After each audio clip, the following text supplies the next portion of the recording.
pay twice. It's really painful when you have to do it like every quarter. You find another one. But by the way, when I found another one, I cut it too.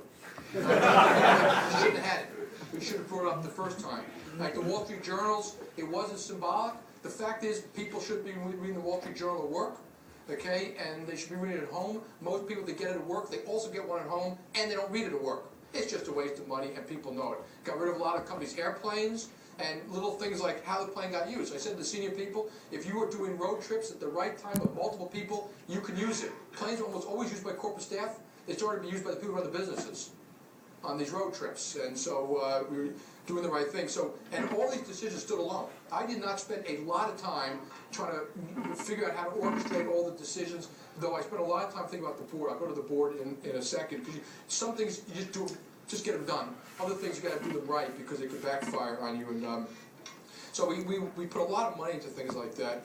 And execution, and most of the people, these big corporate bureaucracies, they are dumb, they are stupid.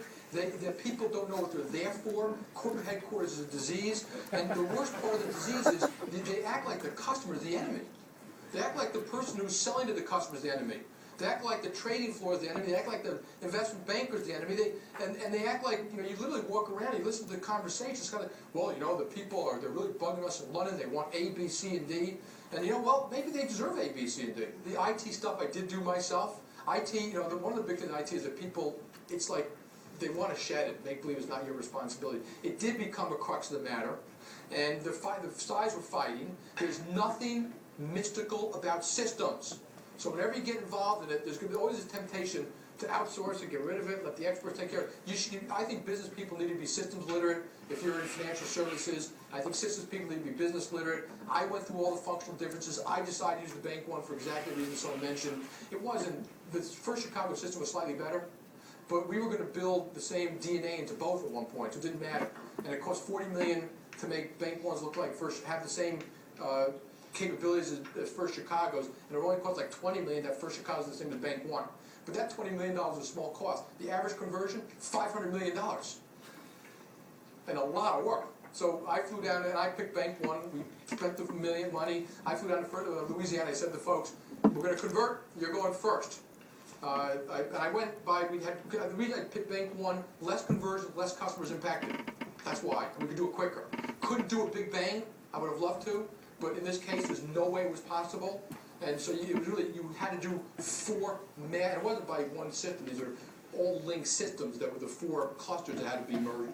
And they were saying, folks, we're doing it. They said, okay, Jaime, if you want to do it, you obviously think you can get done. The last time we did it here, it was a complete disaster. I said, well, I'm not worried. They said, why not? I said, because if it doesn't work, I'm blaming you. These are the people in Louisiana. They said, well, what do you mean? We're not systems experts. I said, well, figure it out. Get in an airplane, figure out what you got to do to make it work. And then the systems people, they found out, almost quit and said, Jaime, if you let them make all these decisions and pull the emergency brake and all that, we will never get this done because they're a bunch of babies. I said, guys, you don't understand, I just helped you. They've got skin in the game now. And by the way, if it doesn't work, I'm going to blame you too. It was $100 million of coding, $100 million of testing, $100 million of training, mock after mock after mock. And by the time we pulled that switch, we weren't going to have a big real problem. I mean, they are huge. We just did all of the Bank of New York. We did, all the global clearing systems of J.P. Morgan. Yeah, it's nerve-wracking, but we had 27 command centers, 24/7 manned experts. All our own people. I hired back all the engineers, I hired back all the programmers. We didn't use consultants in any way, shape, or form. But that's because we now have our own 101st Airborne here. We can do anything we want. Right now, bank like JP Morgan Chase, we can buy 2 or 3 banks simultaneously and get it done. That's a hell of a capability we have. Because we've got the people who know how to do this kind of stuff. All these employee town halls, this fob list, I fobbed everything. I got one by business, by person. If you don't have those disciplines, by the way, you will not be able to run a business. And you can't remember, I have a great memory, but you can't. But when you tell me something, it goes down here. And you owe me something. It was shocking to me at Bank One, by the way. Matt would say, okay, I'll do it. They never did it.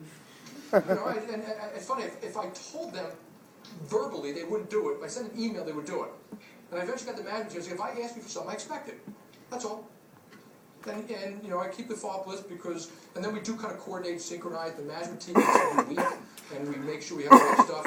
I treat from whether you're a teller. Someone asked me before, like, were the tellers upset about I bought a lot of stocks, I have all this money. The tellers loved what I was doing. They saw me putting money in products, in services. I spent as much time with them. When I went to town halls, it was everybody, secretaries, clerks, janitors. It was never senior management team. They saw me get rid of, when I got rid of clubs, I also got rid of any club that didn't allow blacks, Jews, or women. I didn't allow you to entertain at. I actually increased teller comp. When we built systems for tellers, there was a teller group that helped build it, like how the screen looks and how it works, which is what you should do. So actually, most of the people, the lower down the organization, the more they liked it. And it was shocking to me, even when I walk into a place and say, in Indianapolis, we're laying off 1,000 people, I was very honest. Yes, we are, we're going to close it down, here's why, here's what we did wrong, here's what, you'd be shocked how many people crying would come up to me and say, you're doing the right thing for the company. And they were losing their job. And so people know, it's not there, they just want to be told the truth as best as they know at the time. And the people decisions are the toughest. And just a couple of quick things. The hardest part is, I'm just listening to this, like, just have fortitude when you go into these jobs. Because the first thing is the pressure you're going to get not to do anything is enormous. Just be honest. How are you doing versus competition? Look at real facts, like, service levels, attrition levels, sales levels. Look at, like, I used to always hear, well, if we lost salespeople in there, they said, well, we didn't really, we wanted them to go. And so you did you? So if you have Salesforce, look at your attrition in Salesforce every week, by name, and call them up yourself. Get some real facts. When you have breakfast and lunches, include lots of people, around the organization, not just your direct reports. And it really ticks off your direct reports, because sometimes they feel like you're going around them. It's life. So what do you think of that?